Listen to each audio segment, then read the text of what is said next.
You are watching the LUST4 application demonstration and training video produced for the Office of Underground Storage Tanks of the U.S. Environmental Protection Agency by the agency's Business Intelligence and Analytics Center on September 4th, 2009.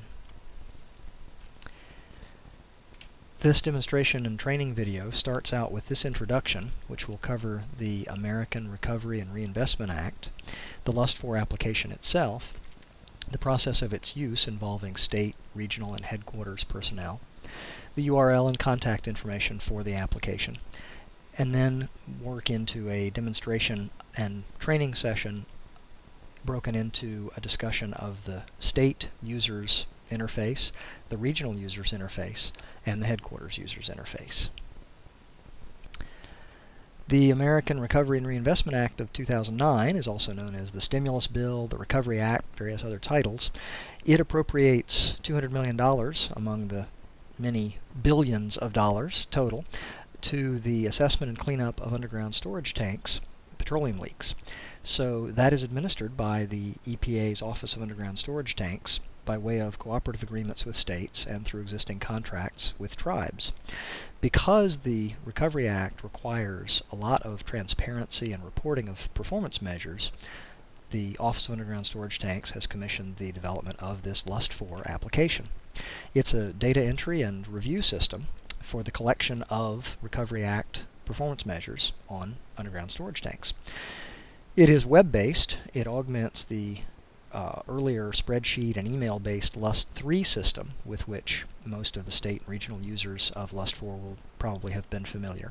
It uses the agency's enterprise database system instead of a desktop data management system, so it's overall more robust and accessible with less opportunity for errors in data transmission.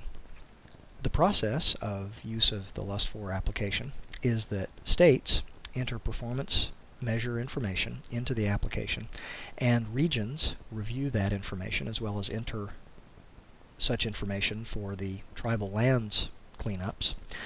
The regional offices then submit them to EPA's headquarters, and headquarters reviews them and either accepts or rejects them at any stage. The region or the headquarters users can reject a record back to the submitter in the event that something's unclear or requires correction. The Uniform Resource Locator or web address of the application is HTTPS, and note the S, that is for secure HTTP, so regular old HTTP will not work. https://oases.epa.gov/PLS/APEX/P=101. It may be that a less cumbersome URL will be established at some point in the future, but this is the first version that we have been able to put out quickly. For more information on the application or the Act and the subsequent collection of performance measure data, you can contact Mr. Matt Young at 703-603-7143. His email is young.matthew@epa.gov, and there is an extensive set of information on the EPA website in regard to recovery. I will not read, but visually shown is the URL for one such page on the underground storage tanks recovery-related information. What will follow in subsequent demonstration videos will be the state and regional and headquarters users interface of the LUST4 application.